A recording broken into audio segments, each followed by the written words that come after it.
बिस्मिल्लाहिर्रहमानिर्रहीम। अस्सलाम वालेकुम रहमतुल्लाहि व बरकातुहू। उम्मीद है तमाम अहबाब खैरियत से होंगे। मेरा अल्लाह आप सब पर अपनी रहमतों का, बरकतों का नुज़ूल फरमाए। आपकी तमाम जायज़ हाजात को, ज़रूरियात को मेरा अल्लाह अपने ख़ज़ानों से पूरा कर दे। आमीन या रब्बल आलमीन।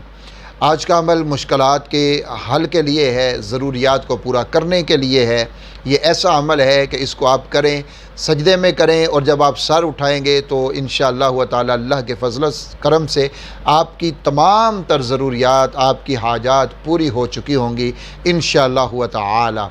ये मैं कोई हवाई बातें नहीं कर रहा, बल्कि ये मैं आपको ऐसी बात बता रहा हूँ कि अगर आप यकीन कामिल के साथ ये करते हैं तो फिर आप देखिए किस तरीके से ये मामलात हो जाते हैं, कैसे इसके मामलात आ जाते हैं, कैसे अल्लाह रब्बुल इज़्ज़त अता करते हैं। लेकिन शर्त क्या है? यकीन कामिल की। एक छोटा सा मैं आपको वाक़या सुनाता हूँ, उसको भी सुनिएगा और फिर आपको समझ आ जाएगी कि मैं क्या बात करना चाहता हूँ और कहाँ से करना चाहता हूँ।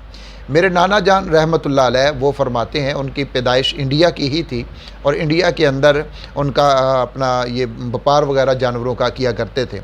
वो बताते हैं कि एक दफ़ा एक हिंदू मेरे पास आया, वहीं पर इंडिया की ही बात है, मेरे पास आया और मुझे कहने लगा कि मेरा एक जानवर बीमार है। अब मेरे ज़हन में ये पक्का नहीं है भैंस थी या गाय थी, बहरहाल जानवर मेरा बीमार है और बहुत मैंने इलाज करवा लिया लेकिन वो ठीक नहीं हो रहा। वो जानवर बैठ गया है, उठ नहीं रहा। यानी ये जानवरों में होता है, बाज़ जब इतने बीमार हो जाते हैं, बैठ जाते हैं, तो फिर उसके बारे में बहुत मुश्किल होता है कि अब ये जानवर जो है वो तंदुरुस्त नहीं होगा, अब ये या तो इसको ज़िबा कर लिया जाए या फिर ये मर जाएगा। तो वो हिंदू आया और कहने लगा कि भैया मैंने सुना है कि आप मुसलमान हैं, जब तो आप लोगों के पास ऐसा कलाम है अल्लाह ताला का कि अगर आप वो पढ़कर दम करते हो तो अल्लाह शिफा दे देते हैं। अब ये बड़ी मज़े की बात है। मेरे नाना जान रहमतुल्लाह अलैह वो फरमाया करते थे, बताते थे कि मेरे पास जब वो आया तो उसने ये बात की तो मैं बड़ा परेशान भी हुआ और थोड़ा सा ये भी कि मैं कौन सा कोई बहुत बड़ा कोई ऐसा दमशम करने वाला या आमिल हूँ, या मुझे इतना तो नहीं पता दम वगैरह करने का। तो कहने लगे कि बस जब उसने ये बात की ना कि मुझे ये पता चला है कि आप लोगों के पास कोई ऐसा कलाम है अल्लाह का कि जिसको पढ़कर अगर दम किया जाए तो मतलब शिफा मिल जाती है, बीमार ठीक हो जाता है, मरीज़ ठीक हो जाता है, तंदुरुस्त हो जाता है, तो तुम चलो मेरे साथ। नाना जी कहने लगे कि मैं चल पड़ा उसके साथ, लेकिन मैं दिल ही दिल के अंदर ये अल्लाह रब्बुल इज़्ज़त के साथ दुआ करता रहा, अल्लाह रब्बुल इज़्ज़त के हुज़ूर ये मांगता रहा कि मौला करीम इसमें मेरी तो कोई ना बहादुरी है और मेरी तो बात ही कोई नहीं है, ये तो आपके कलाम की बरकत को सुन के आया है कि अल्लाह का कलाम ऐसा है कि जिसको पढ़ कर अगर दम किया जाए तो शिफा मिल जाती है, तो आप उसके जानवर को शिफा दे दीजिए। मैं तो एक गुनाहगार बंदा हूँ, ये कलाम आपका है। बहरहाल तो आप कहते हैं मैं जब वहाँ पर गया और मैंने ना उस जानवर को दम किया, और दम सूरतुल फलक और सूरतुल नास ये दोनों सूरतें मैंने पढ़ी और पढ़ के इनको दम कर दिया। 7 दफ़ा पढ़ी या 11 दफ़ा, जितनी दफ़ा भी पढ़ी, पढ़ के उस जानवर के कानों पे, सर पे, जिस्म के ऊपर मैंने फूंक मार दी। कह रहे थोड़ी देर गुजरी कि वही जानवर जो डॉक्टरों के या हकीम के जो भी उस वक़्त मुयस्सर था उसके इलाज से ठीक नहीं हो रहा था। यानी वो हिंदू ने खुद बताया कि मैंने बहुत इलाज करवा लिया लेकिन इसके उठने की उम्मीद नहीं है डॉक्टरों के नज़दीक, वो कहते हैं, या सियानों के नज़दीक वो कहते हैं कि बड़ा मुश्किल है कि ये अपने कदमों पर खड़ा हो सके। तो वही जानवर दम करने के साथ, यकीन कामिल के साथ जब ये सूरतुल फलक और सूरतुल नास को पढ़ा और इसका दम किया तो वही जानवर अपने पैरों पर खड़ा हो जाता है, अपने कदमों पर खड़ा हो जाता है और तंदुरुस्त हो जाता है, बिल्कुल ठीक हो गया वो। तो मतलब ये है कि जब यकीन कामिल होता है फिर अल्लाह रब्बुल इज़्ज़त की रहमत देखने में मिलती है, अल्लाह की कुदरतें देखने में मिलती हैं, जो मेरे रब की ताकतें हैं वो आंखों के सामने आ जाती हैं। तो इसलिए कोई भी वजीफ़ा आप करते हैं तो वो यकीन कामिल के साथ कीजिए। ये अमल मुश्किलात की हल के लिए है, परेशानियों ख़त्म करने के लिए, मसला कोई भी जायज़ और हलाल है उसके लिए ये आप कर सकते हैं, अपनी तमाम तर हाजात के लिए इसको कर सकते हैं। किसी भी तरह की आपकी हाजत है, कारोबार के लिहाज से है या आपको जॉब चाहिए, नौकरी चाहिए, उसके हवाले से है, गर्ज़े के किसी भी तरह की कोई भी आपकी हाजत, आपकी ज़रूरत है, आप सब के लिए ही इस वजीफ़े को कर सकते हैं। आपको नाकामी नहीं होगी, कामयाबी होगी। आपने करना क्या है, जब आपने इस अमल को स्टार्ट करना है तो पहले आपने सदका कर लेना है अपनी ज़रूरत, अपनी इस्तिताअत के मुताबिक। صدقہ آپ نے سب سے پہلے کر لینا ہے۔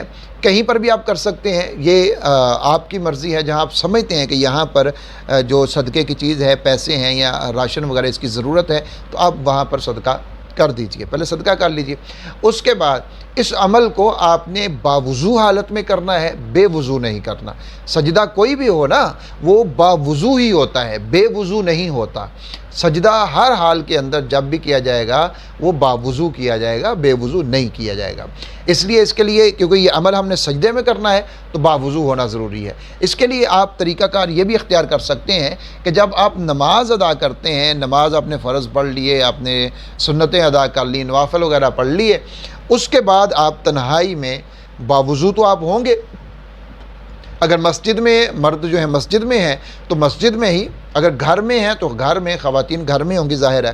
آپ نے نماز مکمل کر لینے کے بعد ایک سائڈ پہ تنہائی میں ہو کر آپ نے اپنے سر کو سجدے میں رکھ دینا ہے، سر سجدے میں رکھنا ہے، اور پھر آپ نے سورۃ الفاتحہ کو پڑھنا ہے۔ بسم اللہ الرحمن الرحیم، الحمدللہ رب العالمین، الرحمن الرحیم، مالک یوم الدین، ایاک نعبد و ایاک نستعین۔ جب آپ ایاک نعبد و ایاک نستعین پر آئیں گے تو اس آیت کو آپ نے 21 بار پڑھنا ہے، اس کو دہرانا ہے 21 بار، اور پورے یقین کے ساتھ، پورے بھروسے کے ساتھ، اور اپنے ذہن میں، اپنے تصور میں اپنا وہ کام لاتے ہوئے جس کے لیے آپ یہ عمل کر رہے ہیں، کوئی مسئلہ، کوئی پریشانی، کوئی حاجت، ضرورت جو بھی ہے، اس کو اپنے ذہن میں لاتے ہوئے آپ نے اس آیت مبارکہ کو 21 بار پڑھنا ہے، سجدے میں سر آ کے 21 بار پڑھنا ہے۔ پھر آپ نے آگے جب 21 بار پڑھ لیا تو سورت کو مکمل کر لینا ہے۔ اہدنا الصراط المستقیم صراط الذین انعمت علیہم غیر المغضوب علیہم ولا الضالین آمین۔ آپ نے سورت کو مکمل کر لینا ہے۔ پھر سجدے سے سر اٹھائیے اور آپ مختصر یا لمبی جیسی بھی آپ دعا کرنا چاہتے ہیں خوب گڑ گڑا کر دعا کیجئے۔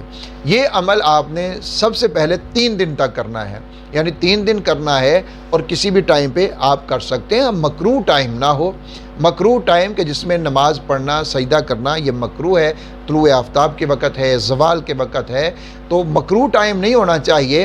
ٹائم وہ ہو جس میں نماز ادا کی جا سکتی ہے، اس میں آپ نے یہ عمل کرنا ہے۔ 3 دن تک آپ نے مسلسل یہ عمل کرنا ہے، بغیر ناغے کی یہ عمل کرنا ہے۔ اگر 3 دن میں آپ سمجھتے ہیں میرا مسئلہ حل ہو گیا تو پھر ٹھیک ہے، لیکن اگر آپ سمجھتے ہیں کہ ابھی اور ضرورت ہے، ابھی مکمل حل نہیں ہوا، رستے کھلنے تو لگ جائیں گے، آپ کے آسانیاں تو پیدا ہونے لگ جائیں گی، آپ سمجھتے ہیں کہ ابھی مکمل نہیں ہوا، تو پھر آپ اس کو 3 سے 7 دن کے اوپر لے جائیں، پھر بھی نہیں ہوا تو آپ 11 دن کے اندر لے جائیں۔ لیکن جب بھی آپ کریں گے پورے یقین کے ساتھ تو انشاءاللہ تعالی اللہ فضل فرمائے گا، اور آپ کو 3 سے آگے جانے کی ضرورت ہی نہیں پڑے گی۔ جن جن لوگوں کو یہ وظیفہ، یہ عمل بتایا ہے، انہوں نے خود بتایا کہ بھئی ہمیں تو 3 سے زیادہ جانے کی ضرورت ہی نہیں پڑی، اگر کبھی پڑتی ہے تو پھر آپ آگے چلے جائیں۔ لیکن ایک بات کو ہمیشہ یاد رکھیے گا، ہم اپنی طاقت کے مطابق، اپنی استطاعت کے مطابق، اپنی ضرورت کے مطابق، اپنے خیال کے مطابق، اپنے علم کے مطابق مانگتے ہیں اللہ رب العزت سے، لیکن اللہ رب العزت اپنے علم کے حساب سے، اپنی حکمت کے حساب سے عطا کرتا ہے۔ اگر وہ چیز ہمارے لیے دین و دنیا کے اعتبار سے بہتر نہ ہو تو پھر اللہ رب العزت ہمیں ہو سکتا ہے عطا نہ کریں، ہمیں وہ چیز نہ ملے، لیکن ملتا ہے یا نہیں ملتا، یقین کو آپ نے ڈگمگانے نہیں دینا۔ اگر اللہ کی ذات پر یقین کامل ہوگا تو پھر ایک دن ایسا ضرور آئے گا کہ آپ ہاتھ اٹھائیں گے، آپ دل میں دعا کریں گے کہ مولا کریم میرا یہ جائز اور حلال کام ہے، یہ کام ہو جائے، تو انشاءاللہ تعالیٰ آپ کا وہ کام ہو جائے گا۔ لیکن کب؟ جب اللہ کی ذات پر یقین آپ کا مضبوط ہوگا، بھروسہ آپ کا کامل ہوگا، تو پھر یہ کام ہو جائے گا۔ تو اس عمل کو مرد بھی کر سکتے ہیں، خواتین بھی کر سکتی ہیں، اپنی ہر جائز حلال ضرورت کے لیے، حاجت کے لیے، اپنے تمام تر مسائل کے حل کے لیے آپ اس عمل کو کر سکتے ہیں۔ انشاءاللہ تعالی ناکامی نہیں ہوگی، کامیابی ہی ملے گی انشاءاللہ تعالی۔ اور جب آپ کا کام ہو جائے تو پھر آپ نے صدقہ کر دینا ہے اپنی طاقت کے مطابق، اپنی استطاعت کے مطابق، جتنی آپ کو طاقت موجود ہے اتنی آپ نے صدقہ کر دینا ہے۔ تو یہ جو صدقہ ہے یہ اس عمل کے شروع میں بھی ہے، یعنی عمل کو سٹارٹ کرنے سے پہلے صبح آپ نے سٹارٹ کرنا ہے، آج صدقہ کر دیجئے، یا شام کو سٹارٹ کرنا ہے تو صبح صدقہ کر دیجئے۔